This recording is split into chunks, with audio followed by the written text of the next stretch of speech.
Welcome back to our Advanced Apache Pinot series. I'm Victor Gamov with StarTree, and we are diving into interesting topic of transformation during ingestion.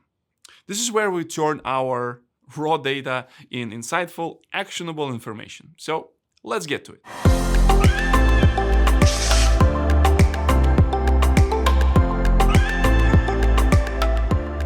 So what do I mean when I talk about transformation during ingestion? So simply put, it's a process of modifying your data as it flows into Apache Pinot.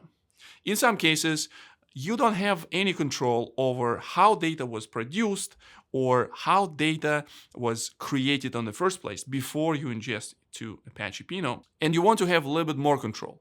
Maybe doing some sort of cleanup or filtering, or even pre-compute certain fields.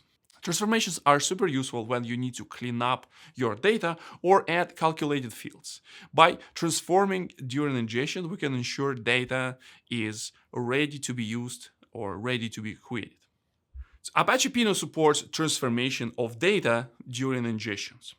Pinot has support of Groovy-based functions as well as some built-in functions.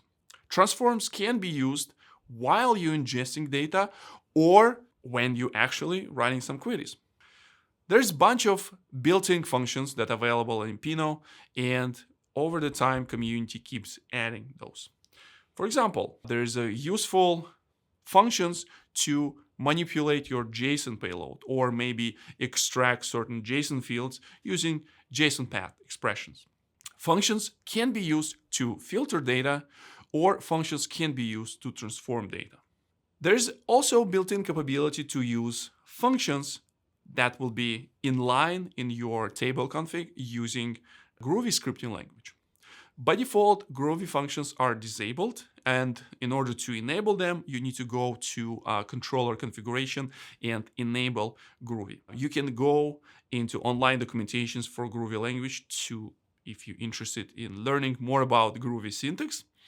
And after that, in your configuration, you will be able to insert Groovy functions in your transformation config. Now, for next step, I would encourage you to go to our Pinot Advanced repository and find a transformation folder where you can find Docker Compose, README file, and all required scripts in order to learn how transformation during ingestion actually works. So you will be able to start the Pinot cluster, ingest the data, and perform some sort of transformation using built-in functions. Now, remember, data transformations during ingestion modifies data as it flows into the Pinot. It will not affect the source data, but it will definitely change the way how data will look when you will be querying this. Transformation can include filtering, enriching, or even aggregating data. By transforming data during ingestion, you ensure it is analytics ready from the start. So you don't need to use any external tools like stream processor or whatever. And that's it for today. In our next video, I will show you how we can use SQL syntax to perform query of data in Apache Pinot. And until next time, happy transforming.